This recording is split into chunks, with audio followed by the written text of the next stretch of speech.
Hi, everyone, and welcome to our series, Coping with Crisis. I decided to put this series together because of the crisis that we're all having to go through. And again, the things that we're going to talk about are going to be able to help us in a practical way, not only with this coronavirus crisis, but also with other crises that might come our way that we have to deal with, whether it's sickness, health, death, family members going astray, whatnot. And that all brings a crisis to us. And what we want to look at is how to biblically respond the correct way when things like that jar our life, they upset our life, they pull the rug from under our feet, and we just don't know what to do, where to go, and we don't know the next step. And so today, what we're going to look at is the topic of addressing the real problem when a crisis hits us. When a crisis hits us, we typically think, okay, that's the problem I got to deal with, and the crisis is the problem. And it's true, that is a problem, but what the crisis typically reveals to us is that there's something going on inside of us in our reaction to it. And so what people typically say is, your problem's not your problem. And because it goes deeper than what you think on the surface is your problem.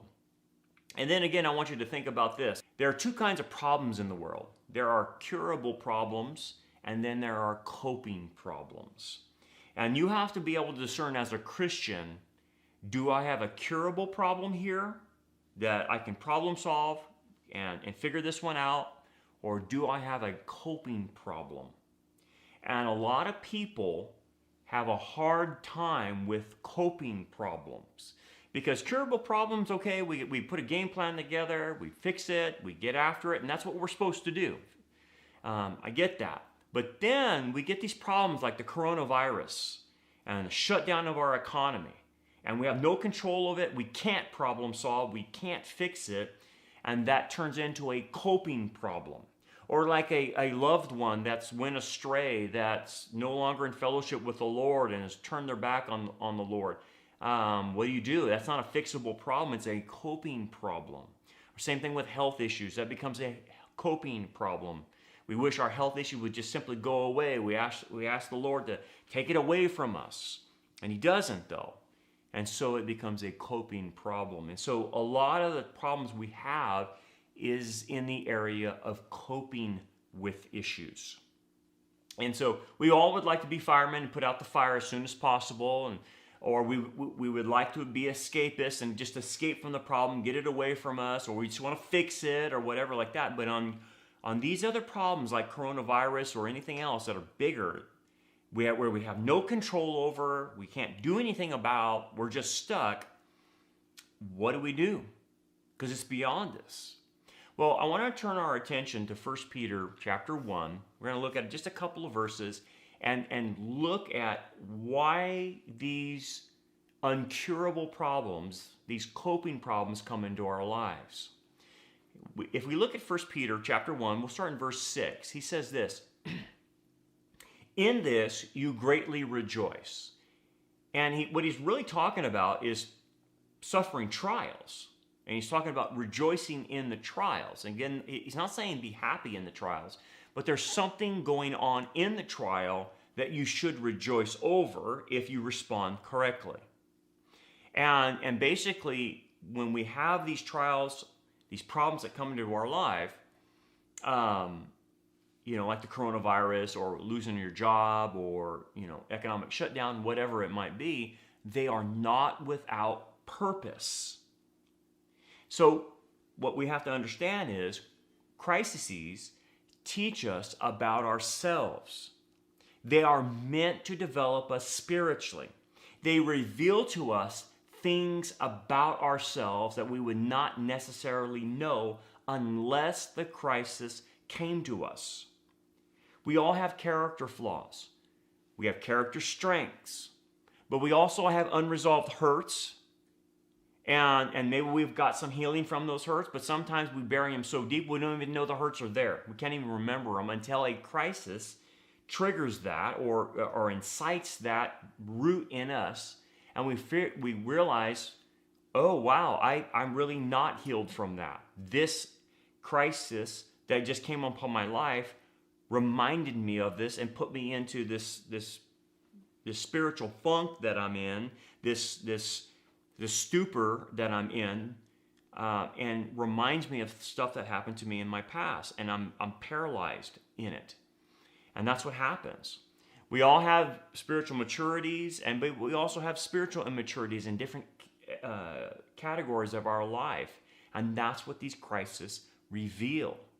It also reveals the quality of our faith, the closeness of our walk. It also reveals if we've really overcome our sin struggles, or are we still stuck in them? Have we had victory? Do we think we have victory? Or maybe I don't. Maybe I haven't really worked through everything. But that's what these things reveal. And he says, continuing in the text, he says, though now for a little while. So he focuses the attention of us on the brevity of the trial. It's not going to be for all eternity, right? So our trials in light of eternity are brief, is what he's saying. But here's the key phrase I want you to hear what he says. If need be. If need be. So these trials that come to us might be needed, is what he is saying, for us. Peter adds, if need be, to this description of their circumstances. So the idea is that these trials are a necessary part of the Christian experience. That's what he's trying to say. They're meant for a reason. Yes, they're beyond us, but God will use them for our Christian experience. And he says, you have been grieved by various trials in that idea. It means more than just persecutions or hostility towards us. It can include that, obviously, but it includes sickness, accidents, conflicts, and other negative experiences that you and I go through. So it's really a broad term that Peter's talking about. And so I want you to think about this on a larger scale. God has allowed these things to happen, this coronavirus and this shutdown, for what? I mean, he didn't cause it. Other people caused it. Sin in the world caused it. Sinful people caused it. And we're the victims in this. But what does God want us to do with this? Why is he allowing that? Because it's shaking the entire church. It's shaking the entire world. First off, if we're in the end times, God is and I believe we are, God is definitely shaking the world to make sure they get themselves saved before the tribulation goes down. But as far as even the church is concerned, what is he shaking the church for? It's to get the people who are on the fence on the right side. It's to get the Laodicean believers who are apathetic towards their faith more resolved in their faith and more dedicated in their faith. It's to shake the worldly Christians from their worldliness to get on spiritual maturity. And it's to basically wake up believers who are asleep. Now, the remnant obviously always gets it. The mature believers always get it. And we pay a price sometimes for that shaking because we're all being shook. But nonetheless, God is shaking the world and the church to say, hey, you better pay attention. The time is running out. So you can see this on a global level, what the Lord's trying to do. He's trying to get people's attention. And this is part of his grace. Well, he does that to us. And this is what happens when we individually have to deal with these things. He is shaking us. He's shaking us from the false securities in this world that we're clinging on to, saying, you don't have anything in this world but me. And so he shakes us. Think about this, what he's shaking. He's shaking people's bank accounts. He's shaking people's retirement accounts, which are plummeting. He's shaking people's jobs. He's shaking people's businesses. He's shaking their plans for their life. Why is he doing that? Because many Christians are putting too much stock into this world. They're hanging on to this world. They've become worldly, and he's showing them, you have no security in this life other than through Jesus Christ. There is no security. and it's to get us to think correctly about our reality. So when problems hit us, typically our first reaction is to figure out a way to get rid of the problem ASAP, right? And please don't get me wrong. That's a good thing to do typically if the problem is a curable problem. You want to fix it right away. Spiritual expediency is the key. Try to fix it. But what happens if you can't? What if there's a problem you can't solve, you can't fix? Well, a lot of people try to escape it. They try to get away from it, but you can't really. How are you going to escape the coronavirus shutdown? You can't. You're in the middle of it. There's nowhere to go.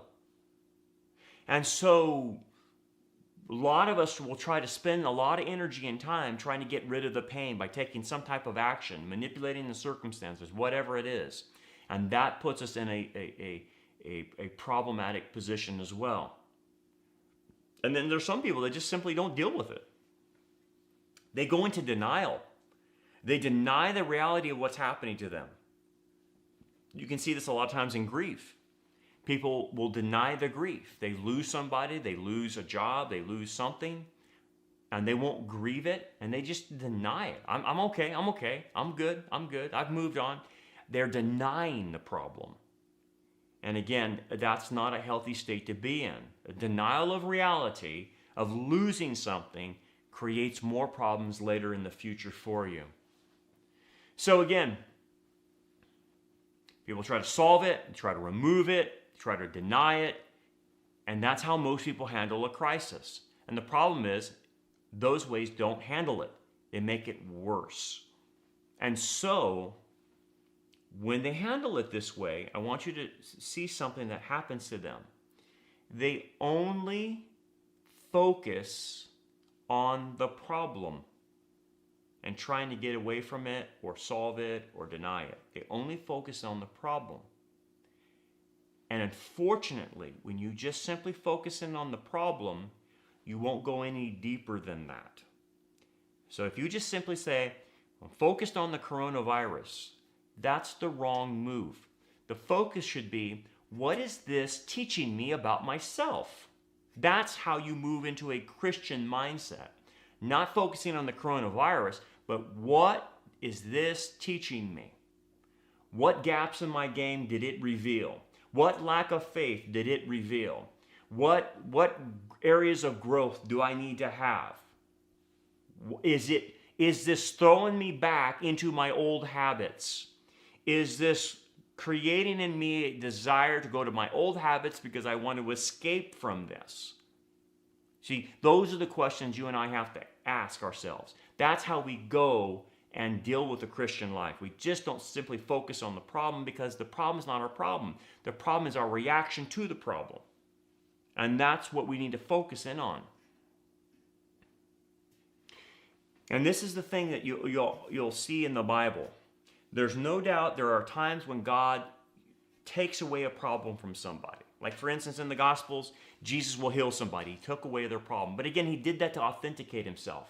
It wasn't so much the healing of the person, it was more of authenticating him as the Messiah. So a lot of people, they don't read the Gospels correctly. And so they don't understand that miracles were there to authenticate people. So they think that's just normal.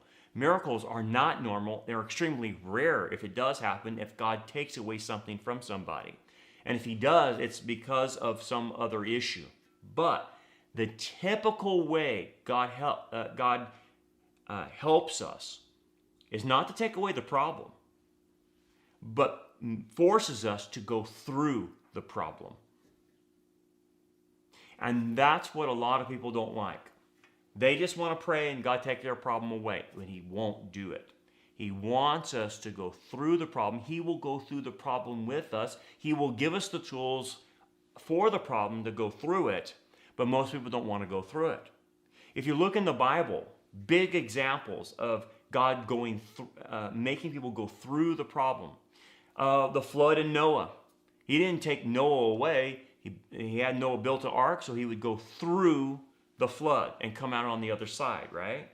You look at the Babylonian exile when Israel was taken to the Babylonians. He helped them go through the problem and get to the other side after 70 years of exile so they could come back to the land of Israel. He didn't exclude them from the Babylonian exile. He made them go through it. And you look into the future, Israel in the tribulation. He's going to make Israel go through the tribulation, through the vice grip of the tribulation, through the persecution of the Antichrist. Why? To get them to the other side to accept Jesus Christ through it. So what you see in these big examples, he makes people go through it. He made the disciples go through persecution. Most of the disciples, except for John, were martyred. He didn't take the problem away from them. And the same is true for you and I. God typically does not take our problems away from us. He wants us to face them and go through it with him. That's what he's typically wanting us to do.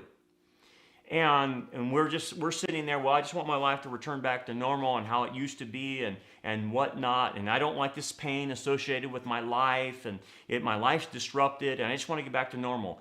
Look, what God is doing is saying you're not going back to normal. You're going to a new norm, a new reality, and you need to embrace the new reality. Because the longer you don't embrace the new reality, the more you stay out of reality and you start losing a grip. And it will bring you more pain to stay out of reality.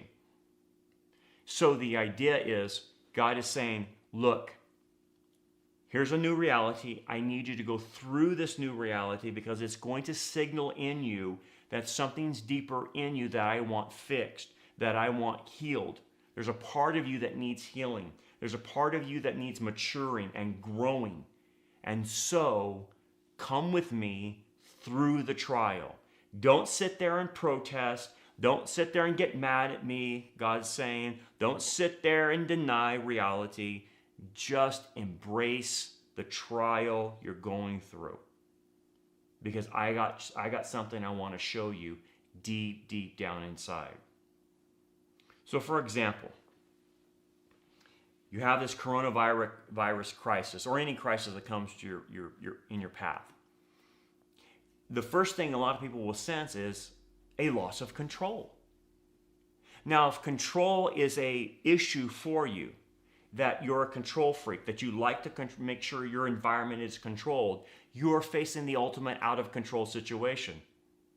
And if you start freaking out and start gravitating to old ways of managing life and whatnot, it can mean that you have control issues. It could mean that there's something inside of you that doesn't trust God's control. And so you have to control your environment. Well, now you can't control your environment, so what are you going to do? You see what it does? It's revealing to you and I what the problem is.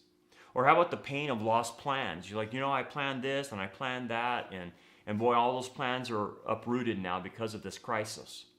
Well, it can mean that if you're so hung up on that you're too idealistic, you're too much of a perfectionist, and that you have those tendencies. And God is saying, I need that idealism and I need that perfectionism to get out of you, because when you have both things going on, you're going to get very angry and upset when your plans change.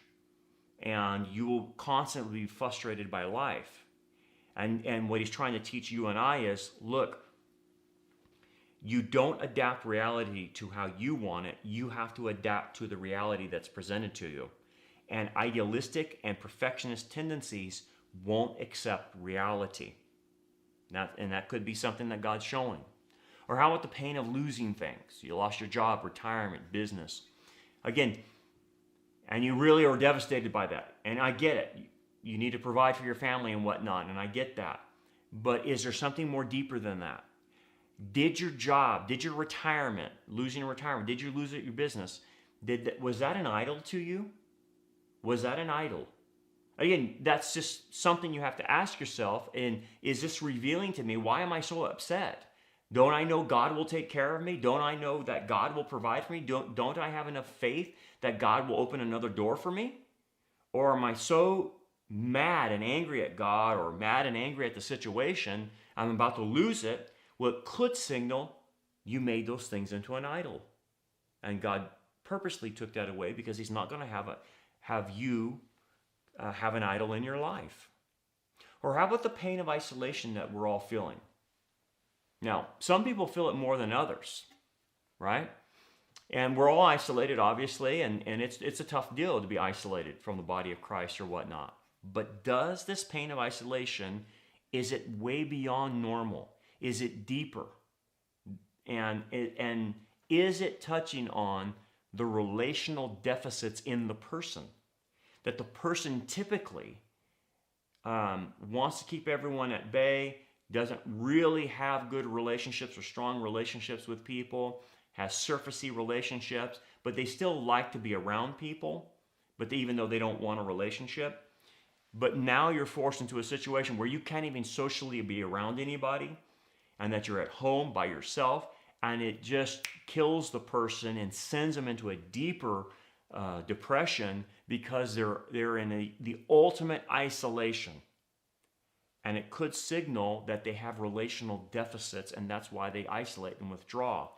And so again, it's just a matter of exploring those things and realizing the coronavirus is not my problem. It's my reaction then to it is becoming the problem. And again, what typically happens when we're experiencing the pain of loss, isolation, depression, despondency, whatever it is, what will we do? Well, we'll look to escape. And typically, people try to escape through sinful means. They go back to their old habits. They go back to their old patterns. The way they managed life to escape pain in their life before they met Christ, they go back to them.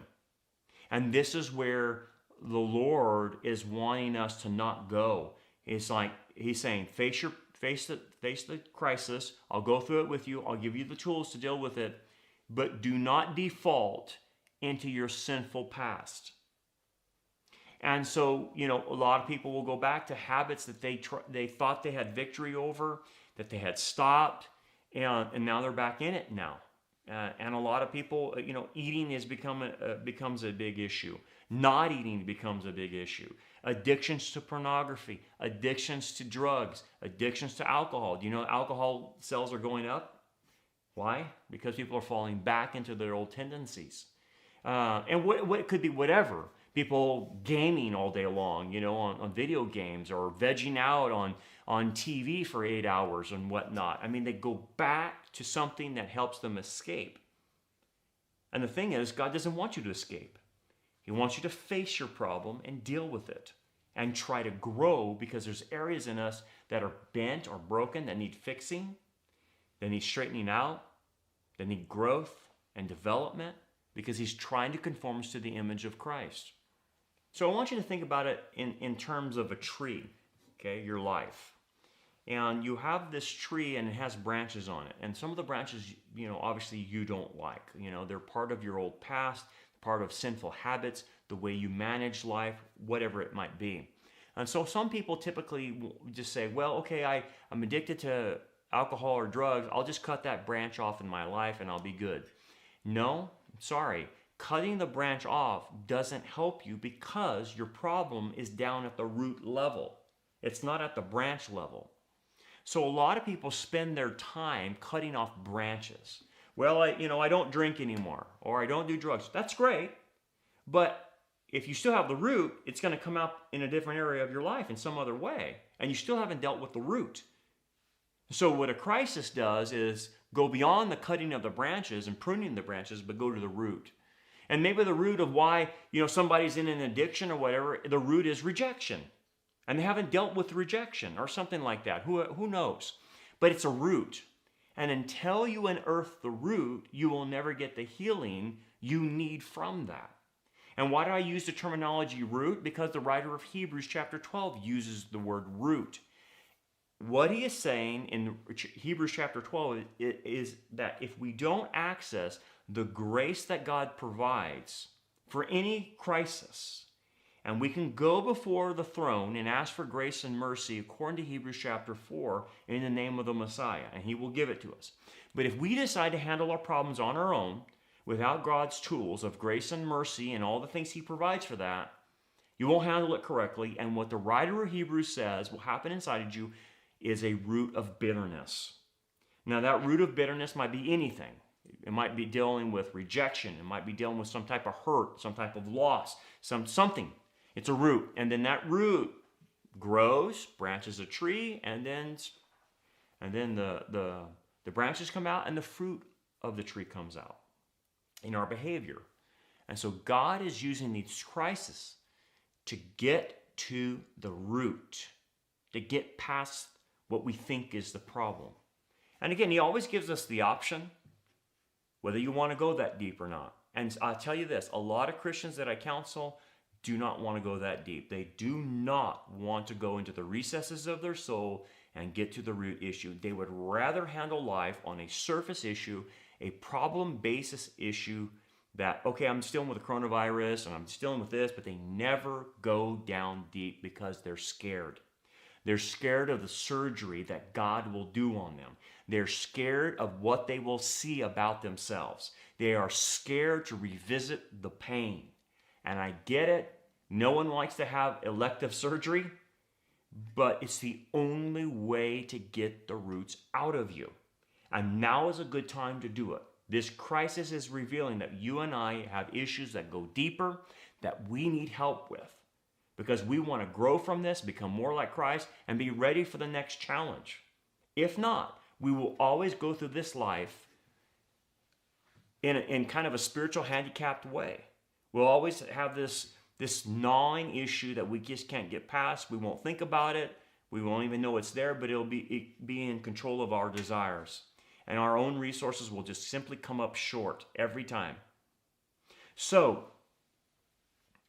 what you need to look at is look at your patterns of reactions, your patterns of behavior to crises, a repetition of things that keep coming up. Look at your relationships. What kind of relationships do you have? Look at your hurts. Look at the wrong attitudes. Maybe it's a fear of rejection. Maybe you have performance issues. You're always trying to live up to a performance, whether at work or with your family or whatever. See if you have any wrong views about God, about others, about life, and about yourself. You will discover, if you go down deep where the roots are, you will notice that you believe lies. And these lies will be attached to lies you believe about God, lies about reality, lies about the world, lies about others, and lies about you. And you have to get those out. And you only get it out by the truth. The truth sets you free, right? God will show you that truth, but you have to be able to identify the lies you believe before you know how to set yourself free with the truth that God provides. But if you don't know what lies you believe, you don't know what hurts you have, you don't know what unresolved issues you have, you don't know what truth is the antidote for the things that are deep down in your soul. And so this is what God's trying to get us to. Get to the root of the matter. Get to the issue and not stay at just the surface level problems. And if you decide to take this journey, it's a tough journey, but I will promise you, the truth will set you free.